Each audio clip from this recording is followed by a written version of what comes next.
अगर लहू में बदल जाए तो समझिए जंग का ऐलान हो चुका है।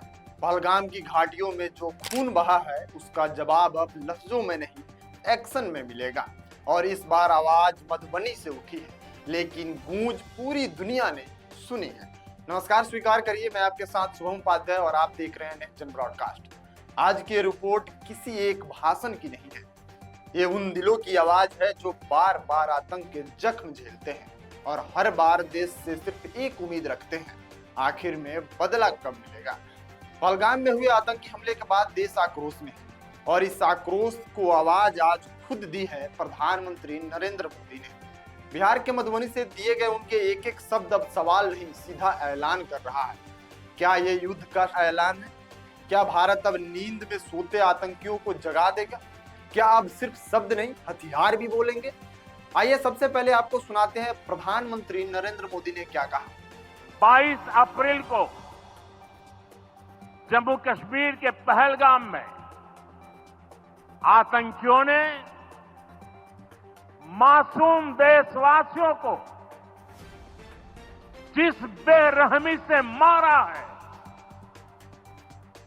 उससे पूरा देश व्यथित है। कोटि कोटि देशवासी दुखी हैं। सभी पीड़ित परिवारों के इस दुख में पूरा देश उनके साथ खड़ा है। इस आतंकी हमले में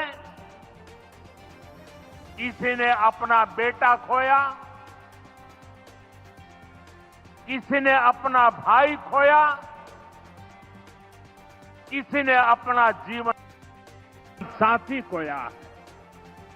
ये हमला सिर्फ निहत्थे पर्यटकों पर नहीं हुआ है, देश के दुश्मनों ने भारत की आत्मा पर हमला करने का दुस्साहस किया है।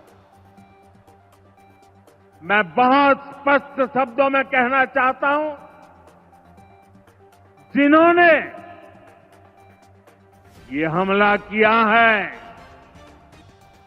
उन आतंकियों को और इस हमले की साजिश रचने वालों को उनकी कल्पना से भी बड़ी सजा मिलेगी। ये सिर्फ स्पीच नहीं थी, ये एक राष्ट्र की प्रतिज्ञा थी। पहलगाम में 26 सैलानियों की शहादत के बाद जो गुस्सा हर भारतीयों के दिल में है, वहीं गूंजा प्रधानमंत्री नरेंद्र मोदी की आवाज में। भारत अब आतंकियों को ढील नहीं देगा, उनकी धरती पर घुसकर जवाब देगा। पहलगाम जहां सैलानियों की हंसी गूंजनी चाहिए थी, वहां गोलियों की आवाज सुनाई थी। एक बार फिर पाकिस्तान से आए आतंकी और एक बार फिर सैलानियों की शहादत। लेकिन इस बार कुछ बदला है। इस बार सिर्फ संवेदना नहीं, रणनीति भी बदली है। प्रधानमंत्री ने साफ कहा, हमला करने वालों को माफ नहीं किया जाएगा और ये संदेश सिर्फ पाकिस्तान नहीं, पूरी दुनिया के लिए है। साजिश रचने वालों को कल्पना से बड़ी सजा मिलेगी। ये वक्तव्य प्रधानमंत्री नरेंद्र मोदी के थे जब उन्होंने मधुबनी के भाषण में दिया, आतंक के खिलाफ युद्ध खोल दिया जाएगा। अगर कोई ऐसा आतंकी हमला कायरपूर्ण तरीके से करता है तो उसके खिलाफ अब भारत खुलकर जवाब देगा। भारत अब रोकने वाला नहीं, ठोकने वाला बनेगा। अगर ऐसा नीचपन और कायरपूर्ण हमला अगर कोई करता है तो भारत उसको मुंह तोड़ जवाब देगा। मोदी की स्पीच में बदला शब्द नहीं था, लेकिन हर लाइन में बदले की चेतावनी जरूर थी। अब सवाल है कि क्या भारत पीओके में फिर से एयर स्ट्राइक करेगा? क्या दुश्मन की जमीन पर फिर से सर्जिकल स्ट्राइक की आर्ट है?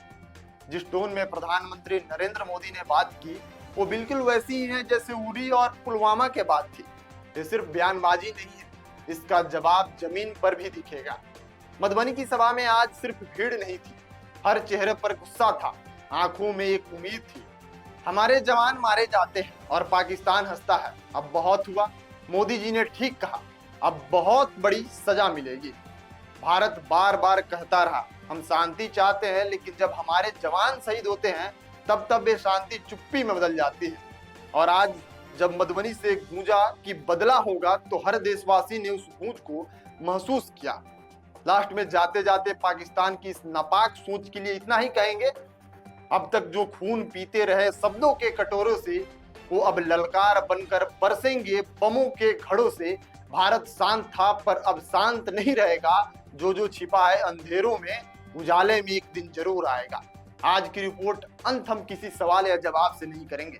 आज हम बस इतना कहेंगे, पाकिस्तान अब भी वक्त है, नहीं तो इतिहास गवाह होगा कि भारत को बार बार ललकारना कितना महंगा पड़ा पाकिस्तान को। मिलते हैं अगली वीडियो में। और जो भी आज नरेंद्र मोदी ने मधुबनी से अपने भाषण में कहा, उस पर आप क्या सोचते हैं, और पहलगाम में जो चीज हुआ है उस पर भारत को क्या करना चाहिए, भारत की तरफ से कौन सा ऐसा कदम उठाना चाहिए जो वहां पे सैलानी मरे और जो अपने आप को हिंदू राष्ट्र बनाने की परिकल्पना यहाँ के लोग, यहाँ के बाबाओं और यहाँ के नेता लोग करते हैं, क्या उस देश में हिंदू सेफ है कि नहीं है, इस पर एक आप अपनी राय कमेंट बॉक्स में दे सकते हैं। मिलते हैं अगली वीडियो में, तब तक के लिए बने रहिए नेक्स्ट जेन ब्रॉडकास्ट के साथ। मैं शुभम उपाध्याय, बहुत बहुत धन्यवाद आपका।